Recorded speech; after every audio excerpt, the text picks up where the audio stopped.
bistvu dedna zasnova daje samo nekaterih boleznih samo 10% vpliva na razvoj bolezni, vse ostalo botruje temu okolje ali pa naš način življenja. In vemo mi, da smo recimo kemikalijam izpostavljeni praktično v vsakem trenutku, za vsakim kozarcem vode, zaužijemo nekaj, kar si verjetno ne bi želeli. Za vsako, ne vem, plastiko, prehransko ovojnino verjetno pride v nas ena spojina, nekatere se pravim poznamo, druge nekaj si jih ne bi želeli in prav to njihove zmesi, njihovi razgradni produkti, metaboliti botrujejo nastanku nekih bolezni pri nas.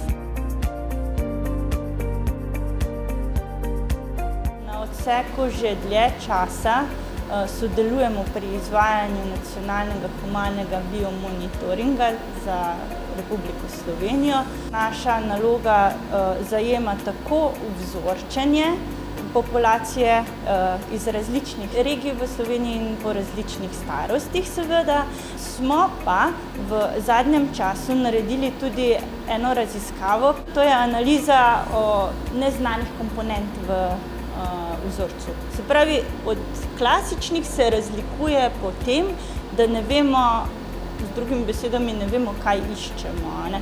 In v sklopu teh analiz smo našli tudi pesticide, ki so v našem prostoru prepovedani oziroma so omejeni, ne? Zdaj, odkot so te pesticidi prišli, se v resnici lahko samo ugiba, lahko da gre tukaj za nekakšne stare zaloge. Dejstvo je, da so najdeni tudi v podzemni vodi.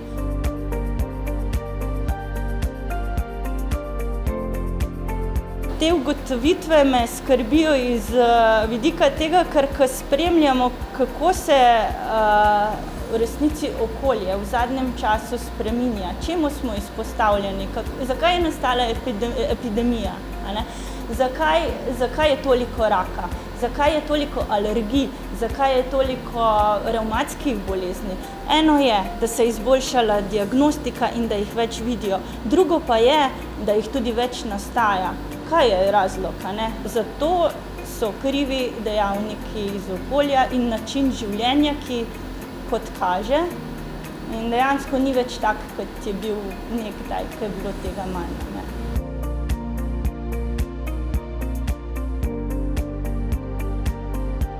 Kaj se je že v našem življenju spremenilo tekom zadnjih, ne vem, 20-30 let? Jaz mislim, da smo neprimerno bolj izpostavljeni stresom, da neprimerno bolj hitimo, da pozabljamo na to, da je treba dihati in se gibati, da je treba zdravo jesti, da je naša prehrana v bistvu drugačna, veliko bolj predelana, veliko bolj umetna, čeprav na nek način raznolika, ampak raznolika zaradi same globalizacije, s katero seveda prihajajo potem tudi recimo pesticidi, s katero prihajajo ftalati, zaradi tega, ker je vse v plastiko zavito.